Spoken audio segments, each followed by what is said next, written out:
Hello everyone, I hope you've had a good week this week. My name is Jake. My channel is Jake Trades and Invests, where I take a look at where the markets and commodities have headed during the week and where I think the price may be headed. All of this is my opinion and it's not financial advice. So with all of that said, let's go ahead and jump into our first chart and we'll take a look here at gold. So gold this week has pulled back. It's kind of what I talked about last week, where I thought, the run up and kind of consolidation sideways, gold seemed to be due for a little bit of a pullback. So that is occurring, and we are pulling back towards the $3,200 level. To me, that seems like a good level to watch for a little bit of support to come in. We had some resistance around that area a couple of weeks ago, before we broke through and headed to the all-time highs. So 3,200 seems to be a logical place for the price to pause, consolidate, and turn around and bounce higher. It also lines up with the moving averages for the uptrend to continue. Silver is still struggling to continue the momentum and get back up to all-time highs. Um, like gold, silver pulled back this week after a pretty strong rebound out of the $28 and $29 level. So I would look for silver to maybe pull back a little bit more to around this 3170, 3150 area before heading higher. I think that zone there poses a good buying opportunity for silver, as I do think silver is going to continue to the upside in the short to medium term. Platinum is kind of following suit with silver. We had a pushback up towards our resistance zone here. And this is what I talked about last week, where I thought, we may push back up towards that $1,000 level before pulling back. And that's what we've done. So I think for platinum, it's possible that we're going to pull back down towards this $940 level. That's where our support zone has been for the last couple of years. We've got some support running through here, as well as a support area running around the $900 level. So it's possible here. I think platinum will pull back down towards that support zone, support area one more time before getting a bounce to push higher. For copper, we had a pretty strong pullback on Wednesday this week, and then a small bounce into Thursday and Friday.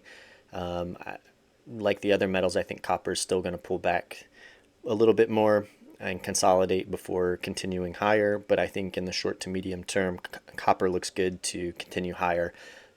We just need a little bit of consolidation to build some support and momentum. So would look for the price maybe to come back down towards this 450 area, and if it can settle there and some buying starts to show some signs there with maybe some hammer candles with some wicks at the bottom, I think could be a good buying opportunity for copper. For crude oil, we rolled over into this week and pulled back down towards the $58 level. It's possible that this is going to end up being kind of a double bottom here before we get another bounce back up towards the $62 to $64 area. As long as 58 can hold, I would look for price to head back towards the moving averages. But for now, as long as the price is below the moving averages, it's not looking too bullish to me at the moment. But that can all change pretty quickly. As we've seen in the past, price could just take off and run back up and get above the moving averages, get back up above our support zone here. But for now, I'm looking at the $64 to $66 range as acting as a resistance area. And until price can get back above it with some momentum, it looks like oil's going to stay weak in the short term. As for natural gas, it's reacting just how I had talked about it, reacting over the last couple of weeks. We came back down towards this $3 zone and slightly broke below the support zone here at $3, but we had some buying coming in, and then this week we've ripped back to the upside. So natural gas is acting just as I had spoken about, and it looks good to continue to the upside. So now let's move over to our indices. The S&P has come back up towards our previous support zone. I'm interested to see going into this week if this is going to act as resistance around 5,700. We've got quite a few gaps below this from the last couple of weeks where the price has pushed back up. With the tariffs kind of cooling off a little bit. I think, the markets got scared out and sold off pretty quickly. But then we've had some pretty large buyback days with these large green candles over the last couple of weeks. So for now, my guess is that price may consolidate here for a little bit. I think we're going to consolidate and pull back towards 5,300 in the short to medium term. I'm not quite sure we're ready to run back up to the highs yet, but I could be wrong. But for now, I think price may consolidate in this area between 5,700 and 5,800. It seems like a likely area, and then potentially pull back depending on what kind of news comes out in the coming weeks. As for the Nasdaq, similar story. We're back up above 20,000, but I'm not convinced yet that this rally is going to hold. We've got several gaps here from the last couple of weeks, just like in the S&P, that we haven't filled, so it's likely that price may continue up a little more before pulling back again. But I think the likelihood of this rally continuing for the long term is pretty low. I feel like the price is just going to bounce around and eventually it's going to pull back again, at least to come back and fill these gaps and maybe retest those lows to see if this sell-off was just for the time being, or is it going to be a longer term downtrend and a longer term bear market. We'll have to wait and see, but that's what I'm thinking is going to happen. For the Dow, same thing. We're right below the moving averages and right at our old support, now resistance zone. We still have a little bit of upside to go to fill this gap at 41,730. So it's possible we'll see the price push up into that area this week to close that gap. But I do think it will eventually fall back towards the 39,000 level to close this gap that was back here from a couple of weeks ago. And for the Russell, the price did come back up towards $2,000, which is what I've been talking about the last couple of weeks. We have filled the gaps that we had in that area, and now we're currently sitting in a resistance zone. So like the other indices, I think it's possible the price may head a little higher for the time being before falling.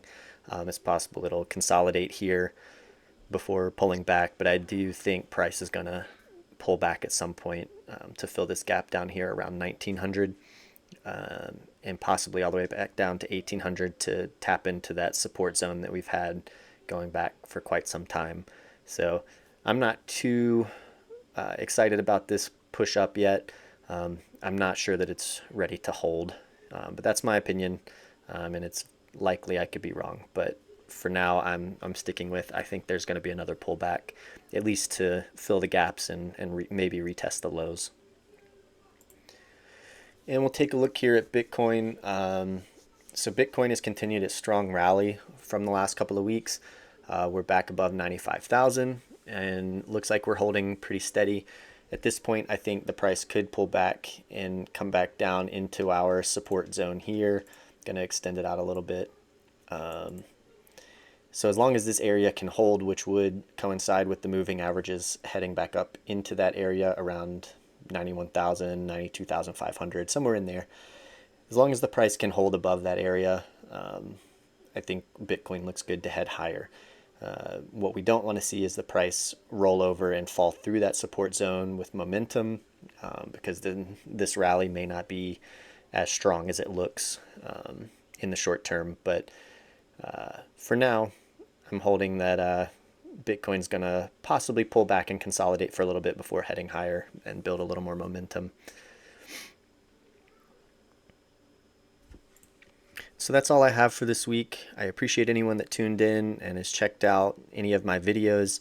If you haven't seen last week's video, please take a look at it and see how the analysis held up. It looks like I'm heading in the right direction. As always, if you find value from the content, please give a like and a subscribe, leave a comment. I'd appreciate any of that. It really helps the channel grow. and I will see you all again next week. Thanks.